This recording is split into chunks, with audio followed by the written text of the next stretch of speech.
अस्सलाम वालेकुम व्यूअर्स। चंद दिनों के वक्फे के बाद एक बिल्कुल नई वीडियो लेकर हाज़िर हूँ। उम्मीद है आप बिल्कुल खैरियत के साथ होंगे और मेरी वीडियो देख रहे होंगे। वीडियो शुरू करने से पहले एक वही दरख्वास्त जो हमेशा करता हूँ, प्लीज़ मेरे चैनल को सब्सक्राइब करें और बेल आइकन को ज़रूर दबाएं। यकीन जानें आपका कोई बिल नहीं आएगा। वीडियो को आखिर तक सुनिएगा ताकि बात पूरी समझ आ जाए। आज मैं बदहज़मी की शिकायत के बारे में आपको गाइड करूंगा। व्यूअर्स, कम अज़ कम हर दूसरा शख्स इस बीमारी की शिकायत करता है। सियाने कहते हैं अगर आपका मैदा दुरुस्त है तो सारा जिस्म दुरुस्त रहेगा। बदहज़मी की बहुत सी वजूहात होती हैं जिनकी तफसील में मैं वीडियो लंबी नहीं करूँगा।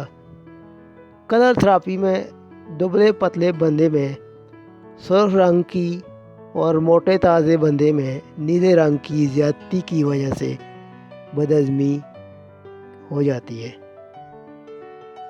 आप दुबले पतले हैं या मोटे ताज़े, दोनों सूरतों में आपका इलाज ज़र्द रंग से किया जाएगा। ज़र्द रंग की बोतल में बना पानी 2-2 चम्मच दिन में 2 बार देना चाहिए। दोनों दफ़ा दवाई खाने के बाद इस्तेमाल करनी है। अगर बीमारी पुरानी है तो दवाई 1 माह तक इस्तेमाल करनी पड़ेगी, मगर असरात 1 हफ्ते से ही आना शुरू हो जाते हैं। अगर बदहज़मी के साथ मतली या कै भी है तो आसमानी रंग की बोतल का पानी हर आधे घंटे के वक्फे से 2-2 चम्मच पीते रहें। ग़िज़ा हल्की फुल्की और ज़ूद हज़म इस्तेमाल करें। हल्की वर्जिश को मामूल बनाएं। रात खाने के बाद वॉक की आदत डालें। बाज़ारी खानों से परहेज़ करें तो बहुत जल्द मैदे की बीमारियों से निजात मिलेगी। दवाई बनाने का तरीका एंड स्क्रीन पर मौजूद है, आप देख सकते हैं, या हमसे राब्ता करके दवाई भी हासिल कर सकते हैं। एक दफ़ा ज़रूर आजमाएं।